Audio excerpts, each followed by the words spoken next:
अगर काॾे तव्हां वञो था दोस्तनि ॾे या पंहिंजे रिश्तेदारनि ॾे महिमान थी था वञो, मां 6 नसीहतूं ॾियांव थो, ख़ुदा जे वास्ते इन ते अमल कजो। इंशाअल्लाह तबारकल्ला अॻिला तव्हांजी दिलि ते इज़त कंदा ऐं हर ॻाल्हि खे अहमियत बि ॾींदा ऐं बाक़ाइदे महिमान नवाज़ी बि कंदा। इन ॻाल्हि खे विसारजो न बचा, अमल ज़रूरु कजो।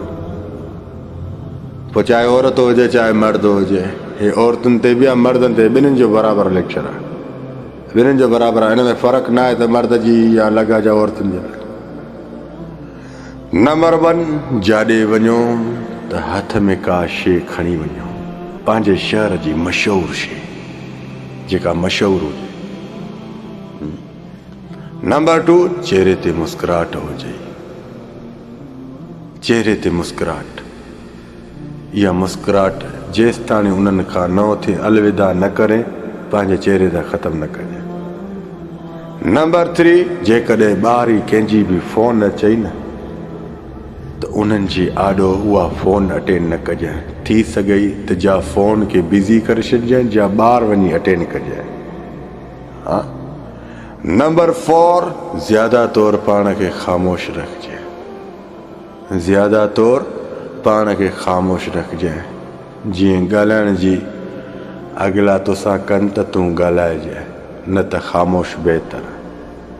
नंबर 5, थी सघे त पंहिंजी ॻाल्हियुनि में राज़ पंहिंजा शेयर न करे छॾिजांइ। घणनि जी आदत आहे, हा इहो मूंसां बि ईअं थियो, हा हा हा हा ईअं तकड़ में इहे राज़ बि तव्हां पंहिंजा फाश करे वेंदा आहियो।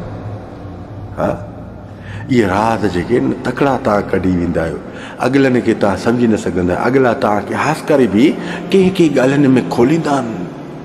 कोशिशि कयो इन्हनि राज़नि खां बि पाण खे महफ़ूज़ रखो।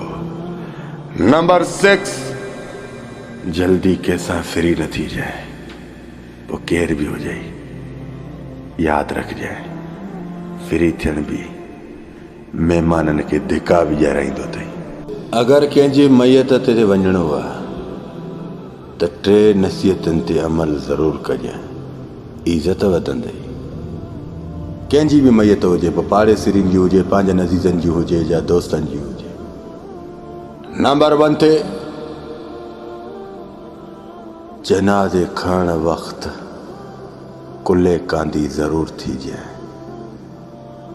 जीअं कुल्ले कांदी थियण जी तोखे कुवत कान्हे त जनाज़े जे मालिकनि जे आॾो पाण खे ज़ाहिर कजांइ। नंबर 2, कोशिशि कजांइ उन्हनि खे दिलासे ॾियण जी। अगरि कंहिं शइ जी ज़रूरत न बि हुजे, तूं पंहिंजो पाण खे उते ज़ाहिर कजांइ त कंहिं बि शइ जी ज़रूरत आहे त मूंखे ॿुधाए। नंबर 3, यादि रखजांइ ए इंसान, तॾहिं ते जॾहिं वियो त कोशिशि कजांइ पाण खां वॾी उमिरि वारनि जे काफ़िले में वेहिजांइ, उन में तुंहिंजी इज़त वधंदी अथई।